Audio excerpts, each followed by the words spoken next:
Hello everyone, today I will be showcasing Tetris Mindbender, which is a very interesting game that I've never actually heard about until recently.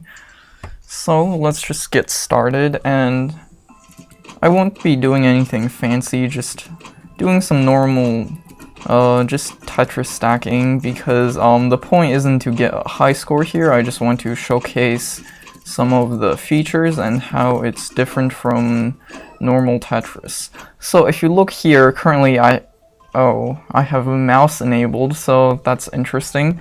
But if you look here, I currently have a Mindbender multiplier of ×1, so that affects my score. And if you look here, this is basically a Mindbender, I guess.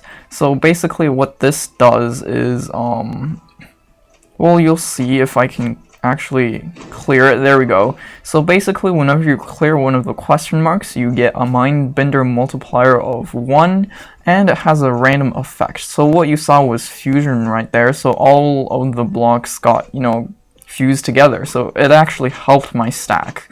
But as you'll come to see, not all of the Mindbenders are good. For example, speed up is definitely not good, and I guess I'll just use the mouse here because I've never actually used mouse control on a Tetris game before, and it's a bit finicky, but it works.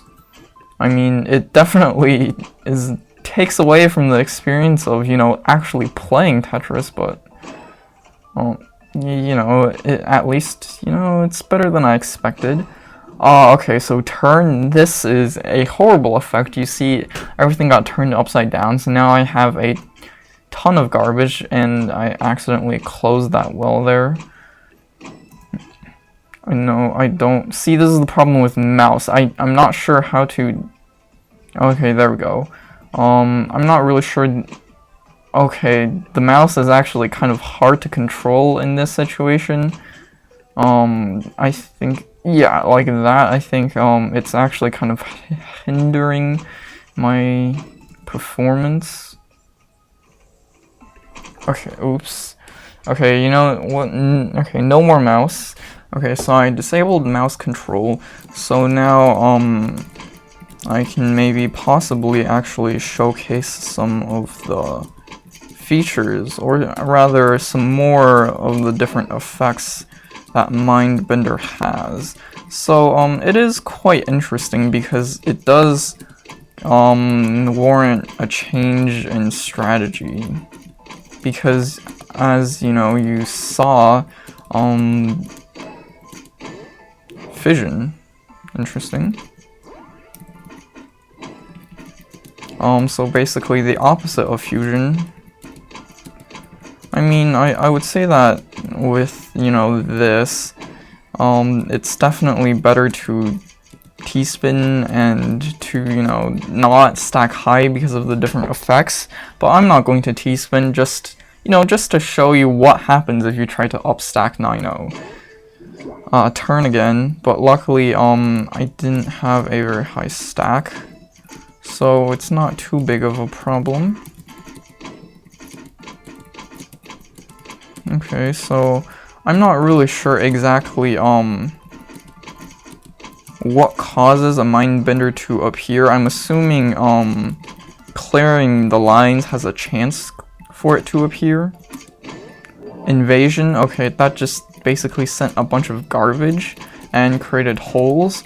So back to back, definitely not reliable in Mindbender because of just, the various effects.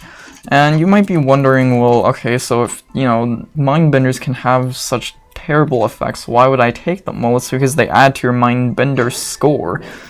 Okay, so blur, it's basically just invisible. I'll try to downstack some now. Well, I guess blur isn't that big of a problem early on because you can just wait it out. But, you need to take, the Mindbenders because it adds to your multiplier, and really, I would assume that the only way to get a really good score is to have a high multiplier. So yeah, twist basically inverted everything. I don't think that'll have too big of an effect on things in general, because most things are, invertible. shift? I would say shift is a pretty useful one because if you have problems in your stack, it can help you resolve them automatically. And okay, I don't know what I'm doing here. Not really used to, you know, this feeling. Erosion? Okay, that's absolutely terrible. Just literally created holes in my stack. Absolutely terrible. So I don't really know what I'm doing. I'm just clearing lines in the hopes that it'll cause, you know, mind benders to appear. And we get blur again. So I wonder if you know, the question mark appearing is procced by, you know, clearing lines.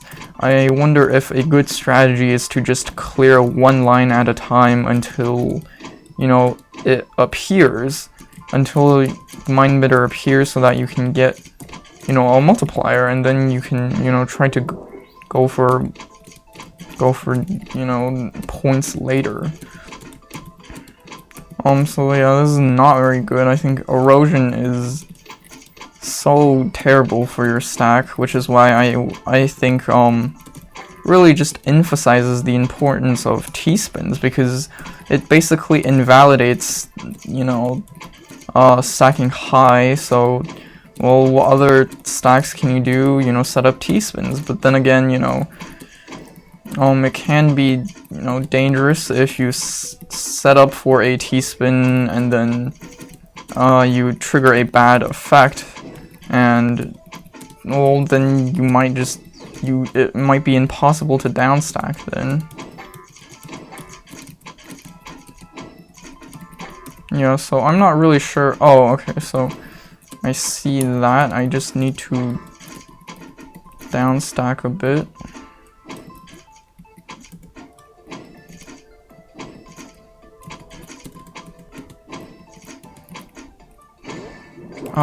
And of course we get a terrible effect. Okay. I mean, it's not too bad. It's still manage. So I'm not exactly sure how many. Okay, invasion, not good. Not exactly sure how many different effects there are, but we've seen, I would say we're starting to get a lot of repeats. You know, erosion, turn, twist, whatever, fusion, I don't know. But I don't think we've gotten any new ones in a while, so I would assume that that's probably like all of the different effects there are. And let's see, if we clear this one, are we going to get a different effect? Shift. Yeah, still shift, definitely one of the better effects you can hope for. And so let's test my hypothesis. Okay, that's not what I wanted to do, but yeah, I would say that, you know, just not going for Tetrises and just sort of clearing random lines is not a bad strategy. Fission? Okay, I mean, I wonder how that would work with 6-3 stack. How would that, you know, divide, or would it just have no effect? I mean, I guess we can sort of try that. Although I don't know if we'll get fission again. Twist. Okay, I mean, literally just did nothing. Basically did nothing. Yeah, okay, maybe no more 6-3. Just clear some random lines just to see what happens. Another mindbender twist.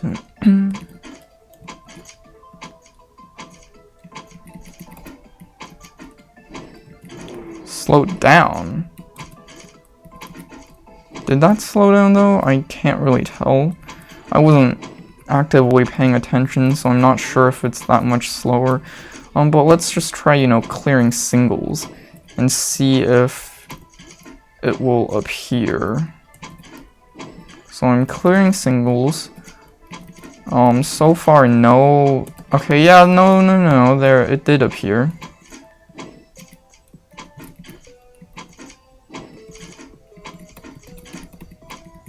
Okay, I don't know what I'm doing, to be honest, now. I'm just actively messing up.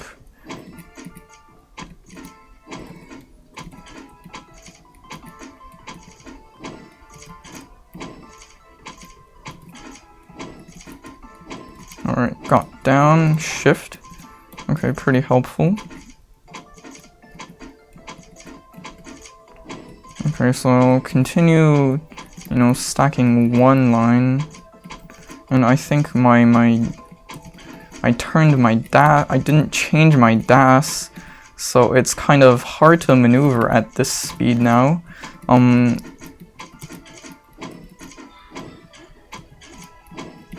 And I'm not going to, you know, play seriously. Oh yeah, I think this is about the end for me. So I'll probably just top out here. But yeah, so Mindbender, a very interesting experience if you've played Tetris before and you're looking for sort of a unique experience, I would say. You know, it's available on Tetris.com along with the classic Tetris.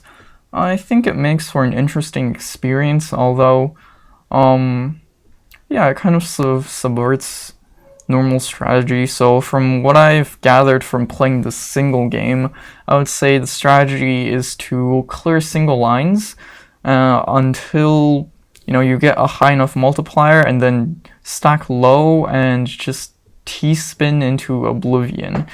And that's probably, you know, the best way to do it. So I don't know if there's score value for like perfect clear or things like that. It doesn't look like there is.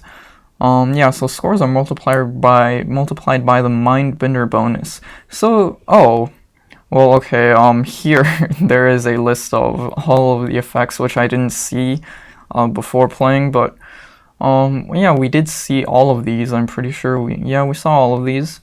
So yeah, a pretty interesting game. You can check it out yourself if you want. I'll put the link in the description, but yeah, that's about it, and I'll see you guys later.